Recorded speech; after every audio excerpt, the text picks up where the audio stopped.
Hi friends, welcome to J bujjima tailoring. இன்றைக்கி நம்ம என்ன பார்க்க போகிறோன்னா, நம்ம நல்லா தச்சிக்கிட்டு இருக்கப்போ திடீர்னு நூல் கட் ஆகிட்டே இருக்குது அப்படின்னா, நல்லா தச்சிக்கிட்டு இருப்போம், திடீர்னு நூல் கட் ஆகிரும், மறுபடியும் மாட்டுவோம், கொஞ்சம் நல்லா தைப்போம், மறுபடியும் நூல் கட் ஆகும். இதுக்கு என்ன ரீசன் அப்படின்றத பார்க்கலாம். அதை எப்படி சரி செய்கிறதையும் பார்க்கலாம் இன்றைக்கி. ஃபஸ்ட்டு நம்ம நல்லா தச்சிக்கிட்டு இருக்கப்போ மிஷின் நூல் கட்டாச்சு அப்படின்னா நீங்கள் ஃபஸ்ட்டு இந்த டென்ஷன் டிஸ்கை தான் நம்ம பார்க்கணும். இது ஓவராக டைட்டாக இருந்தாலும் இந்த மாதிரி கட் ஆகும். அப்படி இல்லை அப்படின்னா நூல் தைக்கிறப்போ துணியில் சுருக்க டைட்டாக அப்படி துணியை இறுக்கி பிடிச்ச மாதிரி இருக்கும் ஃபஸ்ட்டு. அதனால் டென்ஷன் டிஸ்கை ஃபஸ்ட்டு கவனிங்க. ஓவராக டைட்டாகவும் இருக்கக்கூடாது, ரொம்ப லூஸாகவும் இருக்கக்கூடாது. ஓகேவா? அதை அட்ஜஸ்ட் பண்ணி கொஞ்சம் தைச்சி பாருங்கள் ஃபஸ்ட்டு. இப்போ கொஞ்சம் மீடியமாக வச்சு பாருங்கள், அதுக்கப்புறம் கொஞ்சம் தைங்க. அப்புறம் அப்போ தையல் எப்படி இருக்குன்னு செக் பண்ணி பாருங்கள். உங்களோட மிஷினுக்கு தகுந்தாப்பில் அதை அட்ஜஸ்ட் பண்ணி கரெக்டாக தைங்க. ரெண்டாவது, பாபின் கேஸ்லையும்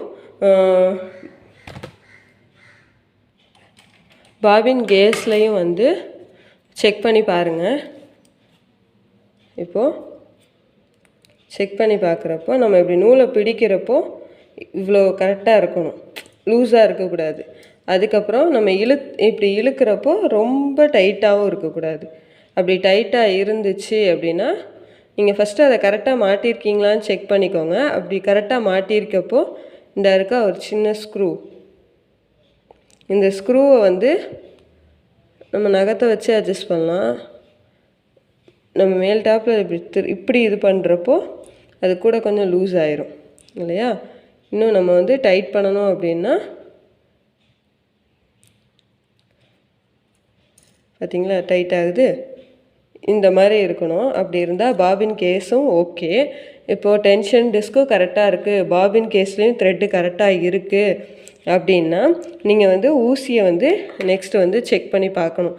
பெண்டாக இருக்கா, ஷார்ப்னஸ் போயிருச்சா, எவ்வளோ நாள் யூஸ் பண்ணியிருக்கோம், அப்புறம் ஊசி கரெக்டாக மாட்டியிருக்கோமா அப்படின்றதையும் பார்க்கணும். ஊசியில் இந்த சப்பையாக இருக்கா, இது இங்கே இருக்குல்ல, இந்த நீடில் பார் மாட்டுறோம் இல்லையா, அந்த சப்பையாக இருக்க சைடு இந்த சப்பையாக இருக்கிறதும் ஒன்று போல் இருக்கணும். இந்த உருண்டையாக இருக்கிறது ஆப்போசிட்டில் இருக்கணும். சப்பையாக இருக்கிறது இந்த பக்கம், உருண்டையாக இருக்கிறது ஆப்போசிட்டில் இருக்கணும் கரெக்டாக. அப்படி கரெக்டாக இருக்கிறப்போ நமக்கு த்ரெட்டு கோர்ப்போம் இல்லையா, அது இப்படி இருக்கும். நம்ம நூல் கோக்குறது கரெக்டாக இந்த மாதிரி இருக்கும். நீங்கள் மாட்டிட்டீங்க, சப்போஸ் உங்களுக்கு தெரியல நீங்கள் ஊசி கரெக்டாக தான் மாட்டியிருக்க மாதிரி இருக்குன்னா இந்த ஹோல் கொஞ்சம் வேறு சைடு மாதிரி இருக்கும்.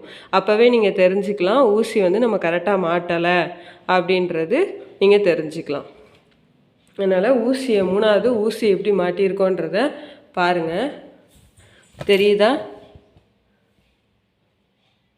இந்த இடம் கரெக்டாக இந்த உள்ளே இருக்க இது உருண்டையாக இருக்கிறது தான் இந்த பக்கம் இருக்கும்.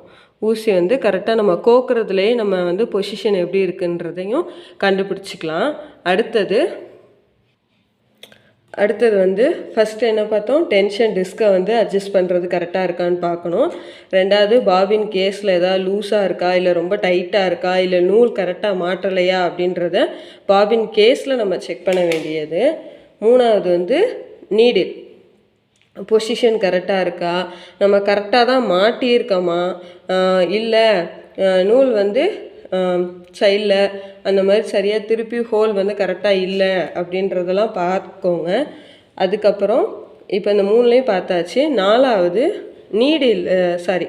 நாலாவது த்ரெட்டில் பாருங்கள். த்ரெட்டை நல்லா இழுத்து பாருங்கள்.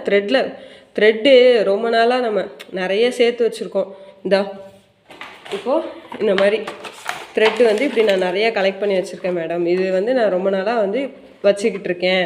இதில் இருந்து தான் இப்போ இது ஒரு விஷயம் அந்த மாதிரி நம்ம சேர்த்து வச்சுக்கிட்டே இருப்போம்.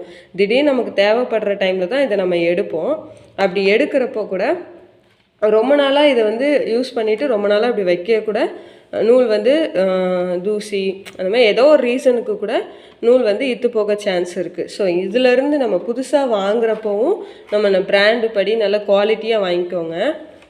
அப்படி இல்லை நம்ம ஆல்ரெடி வச்சுருந்ததுலேருந்து எடுக்க போகிறோம் அப்படின்னா அது எப்படி இருக்குது நமக்கு தெரியாது இல்லையா. ஸோ அது இத்து போனால் கூட நூல் மிஷினில் மாட்டி கரெக்டாக எல்லா ஹோல் வழியாக எடுத்துகிட்டு வர்றப்போ கூட அந்த மாதிரி கட்டாக சான்ஸ் இருக்குது. இப்போ நூல் நல்லா இருக்குது அப்படின்னா இந்த மாதிரி டக்குன்னு அந்துருச்சு அப்படின்னா கொஞ்சம் கஷ்டம். பாருங்க, நல்லா இழுத்து பார்க்குறப்போ இப்படி அறக்கூடாது. சில நூல் வந்து நம்ம கையையே வந்து கட் பண்ணும், பார்த்துருக்கீங்களா? அந்த மாதிரி செக் பண்ணிக்கோங்க. செக் பண்ணிவிட்டு த்ரெட்டு வாங்குங்க. இப்போது டென்ஷனு, பாபினு, ஊசி, த்ரெட்டு இது எல்லாமே செக் பண்ணியாச்சு. அப்படி இருந்தும் கட் ஆகுது அப்படின்னா நீங்கள் கரெக்டாக மாட்டியிருக்கீங்களான்னு பார்க்கணும். அவங்கவுங்க ஒவ்வொரு வாக்கில் மாட்டுவாங்க. நான் ஃபஸ்ட்டு இதில் நீடில் போட்டுட்டு த்ரெட்டை போட்டுட்டு இதில் வந்து நூலை கொண்டு வந்து டென்ஷன் டிஸ்கில் மாட்டி ரெகுலேட்டருக்குள்ளே மாட்டி கரெக்டாக நான் நீடில் மாட்டிடுவேன். இதுதான் நான் மாட்டுற மெத்தடு. இதிலிருந்து லைட்டாக இந்த டென்ஷன் டிஸ்க் இருக்கா, நல்லா பாருங்கள்.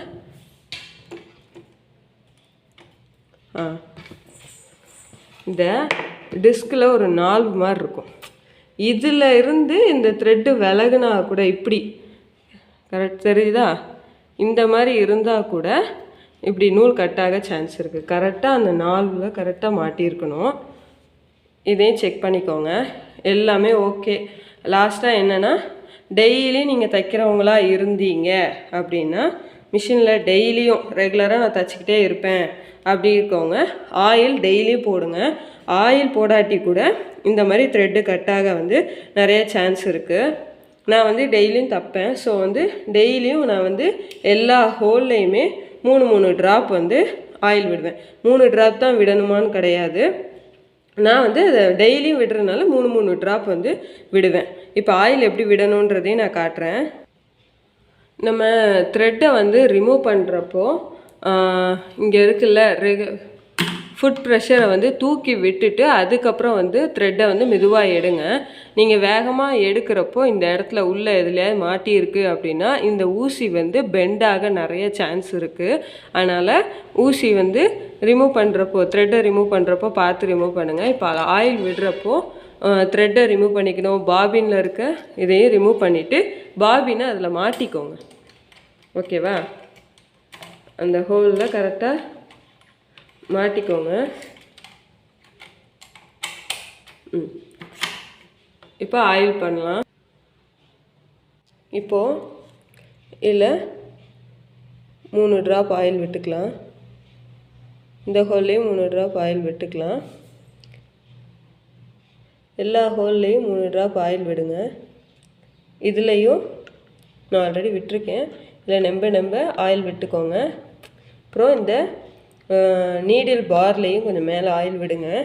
ஆயில் விட்டுட்டு கொஞ்சம் இப்படி பேலன்ஸ் வீலை வந்து இப்படி ஆட்டினீங்க அப்படின்னா நீடில் பார் உள்ளே போயிட்டு வரும். ஸோ ஆயில் வந்து உள்ளே போக சான்ஸ் இருக்குது. அடுத்தது இந்த டென்ஷன் டிஸ்க்லையும் வந்து ஒரு 3 ட்ராப் ஆயில் விட்டுக்கோங்க. விட்டுட்டு இந்த இருக்கா நீடில் உள்ள ஃபுட் ப்ரெஷரை தூக்கி விட்டுட்டு இந்த இடத்துல ஆயில் விடுங்க. ஆயில் விடுறப்போ கீழே இந்த ப்ரெஷர் ஃபுட்லுக்கு கீழே இருக்க பாபின் கேஸு எல்லாத்துக்குள்ளேயும் ஆயில் நல்லா ஸ்ப்ரெட் ஆகும். ஆயில் இல்லைன்னா கூட நீடில் த்ரெட்டு வந்து கட்டாக சான்ஸ் இருக்குது. ஆனால் வந்து தைக்கிறப்போ ஒரு ரஃப் யூஸ் போட்டு ஃபுல்லாக வந்து ஆயிலெல்லாம் ரிமூவ் பண்ணிவிட்டு அதுக்கப்புறம் கிளாத் வச்சு தைங்க. இல்லைன்னா ஆயில் கரையாயிரும். இந்த வீடியோ உங்களுக்கு பிடிச்சிருக்கோன்னு நான் நம்புகிறேன். இந்த வீடியோ உங்களுக்கு பிடிச்சிருந்துச்சுன்னா லைக் பண்ணுங்கள், ஷேர் பண்ணுங்கள், கமெண்ட் பண்ணுங்கள். மறக்காமல் ஜே புஜ்ஜிமா டெய்லரிங்கை சப்ஸ்கிரைப் பண்ணுங்கள். தேங்க்யூ.